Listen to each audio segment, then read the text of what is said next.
안녕하십니까. 이어서 경남 소식 전해드립니다. 경상남도가 진주 아파트 참사를 계기로 고위험 정신질환자에 대한 일제 조사에 나섭니다. 경남도는 현재 경남의 중증 정신질환자는 5만 9천여 명으로 추정되지만 지난해 기준 등록 관리 환자는 1만 3천여 명에 그쳐 이번 조사로 등록 관리할 계획입니다. 이를 위해 전담반을 만들어 읍면동, 경찰과 함께 방문 조사를 하고 고위험 정신질환자는 외래 치료비 월 3만 원 이내, 응급 입원비 본인 부담금 12만 원 이내 지원합니다. 민주당 서영수 의원이 진주 참사와 관련해 LH 등 공동주택 관리 주체가 입주자의 안전사고 예방 조치를 하도록 하는 공동주택관리법 개정안을 발의했습니다.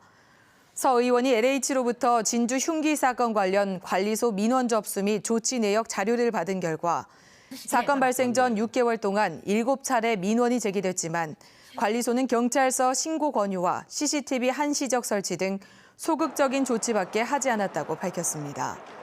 현행법에는 관리사무소장 등의 안전사고 예방 조치에 관한 근거 규정이 없습니다.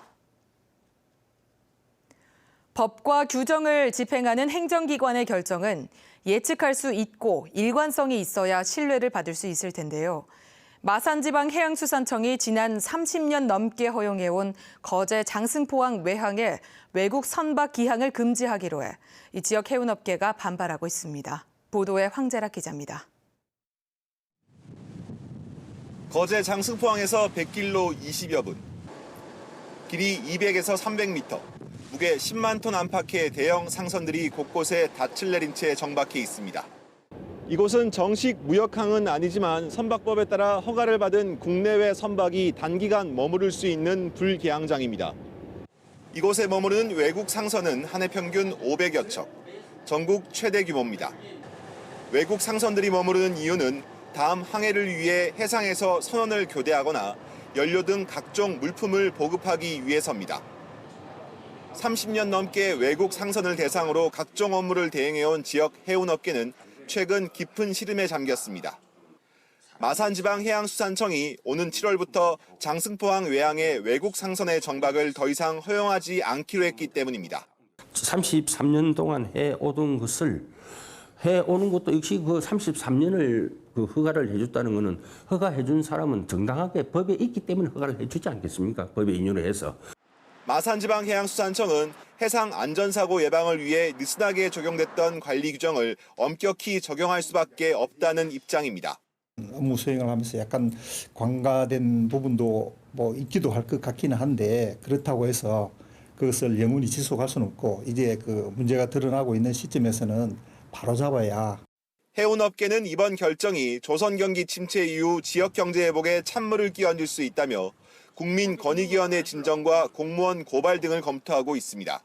KBS 뉴스 황재락입니다.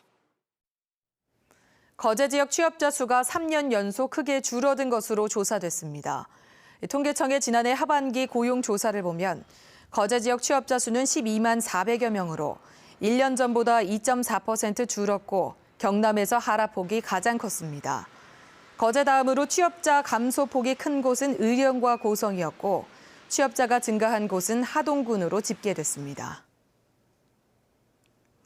내년부터 강화되는 해상 환경 규제로 오는 2025년 전 세계에서 발주되는 선박 10척 가운데 6척 이상이 액화 천연가스 LNG를 연료로 할 것이라는 전망이 나왔습니다. 코트라와 KDB 산업은행 보고서는 2025년 세계 선박 발주 시장의 60.3%를 LNG 연료 추진선이 차지하고 관련 국내 기자재 시장 규모도 12조 원 규모로 4배 증가할 것으로 내다봤습니다. 경남 소식이었습니다.